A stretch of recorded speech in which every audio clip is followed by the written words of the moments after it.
Last night, Victor Wembanyama dominated the Lakers in an easy Spurs victory, which was 136 to 108.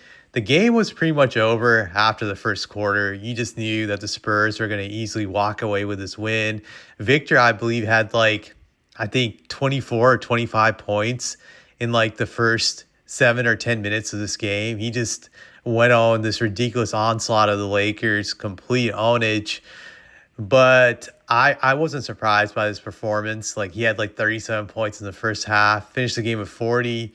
Grant, he could have gone easily 60 or 70 if he was into stat padding and playing like a full 30 to 40 minutes, but he didn't. So, but just going back to this game, it didn't shock me in any way that he dominated them. The Lakers had the JV squad out, and I expected it. I always laugh when the media gets even more high on Victor dominating these games than I do. And I'm a Spurs fan, but when he's playing against a bunch of scrubs, a G League team, I always feel it's guaranteed that Victor's going to light them up really badly. It's now a common thing when I see him play that if the team is undersized, he's going to have a field day with them. If they don't have physical defenders to push him out of his positions, he's going to get whatever he wants. So it didn't surprise me whatsoever. But after the game, I thought there was some interesting comments by former Laker and former Spur Robert Horry, what he had to say about Victor and how he felt that Victor doesn't deserve to be in the MVP conversation. I'm just going to read out this quote that he said. He's not even in my top five. He's too inconsistent for me. I think we trying to anoint him as the next great too fast. Don't get me wrong. The kid is absolutely fantastic, but he ain't no LeBron James. He ain't no Kobe Bryant. I do have a vote.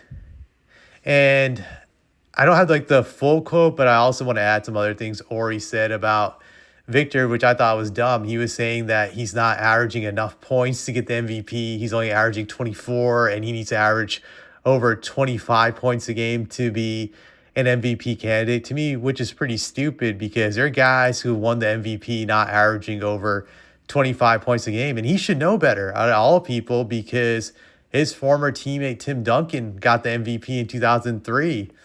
And in that year, Duncan was only averaging 23 points a game, but he still got league MVP because he was also leading the Spurs to wins. The Spurs had the best record in the league that year, and Duncan was a super defensive anchor. I think he was like number 2 in rebounds that year, and he was number 2 in block shots per game that year. The only guy who was ahead of him was Ben Wallace. So you got to factor in just both ends of the court, not just one end. And the year Steve Nash won those 2 MVPs, he never averaged even close to 20 points a game. So I felt that was pretty dumb of Ori to say those things. That I do think Victor is easily top 5 in the MVP conversations. I'm not just saying that because I'm a Spurs fan, but what you see him doing on the defensive end, it's unmatched by any player in this league. There's nobody in this league that has that type of impact that Victor has on the defensive end. Victor's shot blocking is lower this year. I think he's only averaging 2.7, 2.8 blocks per game. But it's not because he's become a worse shot blocker than previous years. What it shows is that guys are just scared to take the ball in the paint when he's there. They don't want to have even a piece of Victor. That they're now taking more jump shots than in previous years with Victor being right in the paint. And they're just not they're not even testing him. They've just given up.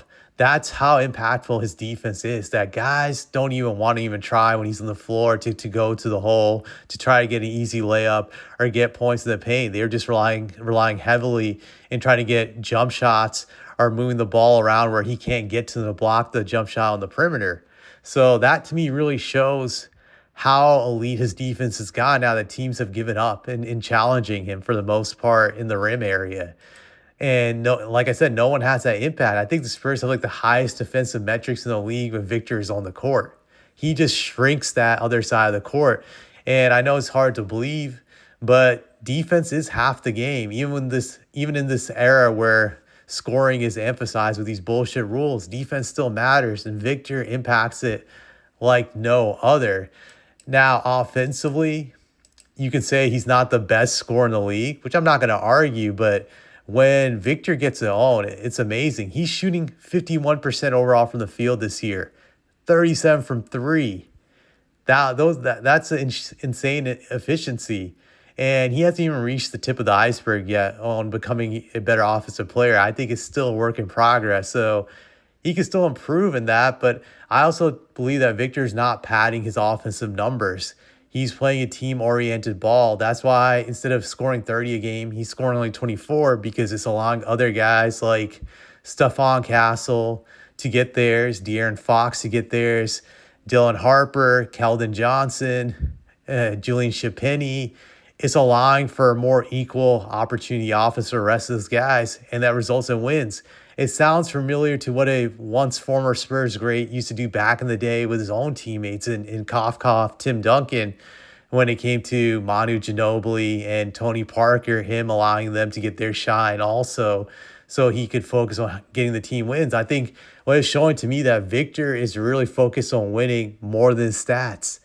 And that's going to have like a long-term impact throughout his career. The only thing that's going to hold him back is health. But if this guy's healthy, the Spurs are going to be a top 3, top 4 team every year in this league until like his prime is over. Like, and he hasn't even hit his prime. That should tell you that this guy is discovering how to win games, and everyone should be scared of that. I don't know how is that not a top 5 player in the league. His team has like the second best record in the West. I think third best record overall in the league.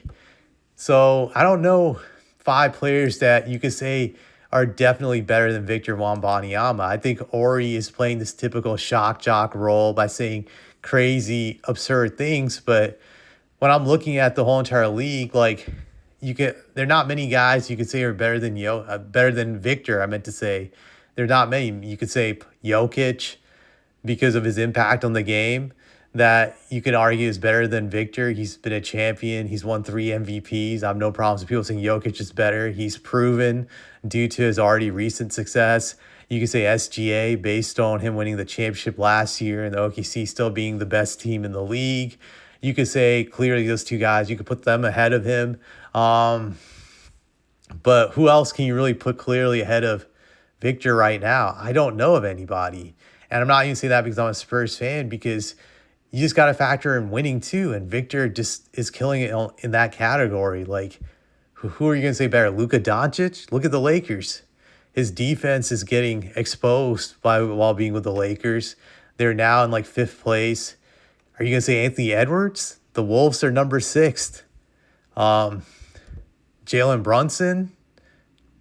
I wouldn't take Brunson or Victor right now. Were you going to say Jaylen Brown? Are you going to say Cade Cunningham?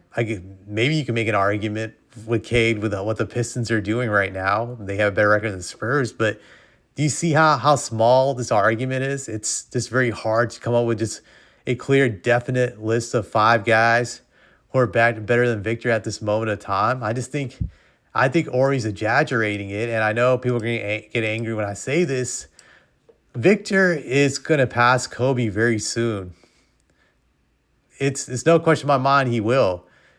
As long as he stays healthy, he's definitely going to pass Kobe because he's already impacting the game in a way Kobe could never impact on the defensive end. And if we're being real, Kobe was never able to win without a dominant big man. Couldn't do it without Shaq. Couldn't do it without Gasol. He always needed bigs. Victor is learning how to win just being totally the guy on both ends of the court, shouldering the burden. So he's easily going to pass Kobe. Now with LeBron, obviously, I think that's going to be harder. We'll have to see like how that goes. But yeah, I think with Kobe for sure. Kobe was never a great defensive player. I know people are going to argue like, well, he made all defensive team before. Yeah, he made it during the early 2000s when they didn't have the defensive metrics and advanced stats that we have today, which when you review them, they show how overrated Kobe was. I saw the man. He couldn't guard shit. Couldn't guard a traffic cone. And I just say, Robert Horry, you are very disingenuous. I remember you used to hate on Kobe back in the day when you were with the Spurs. I still remember you calling him selfish, saying that you were thankful not to play for the Lakers anymore. You're happy to be with the Spurs. So I remember all that shit. You're a turncoat who likes to play both sides of the fence. You like to take advantage of that opportunity when it's presented to you. Hence why you played on multiple championship teams, because you saw where the wind was blowing and you would always go in the right direction. So I give you that. But you're a very dishonest actor in all this. You're not being truthful about the whole entire thing. And I just view you as just attempting pathetic rage bait when you say crazy stuff like this. But I don't have anything else to say about this at all.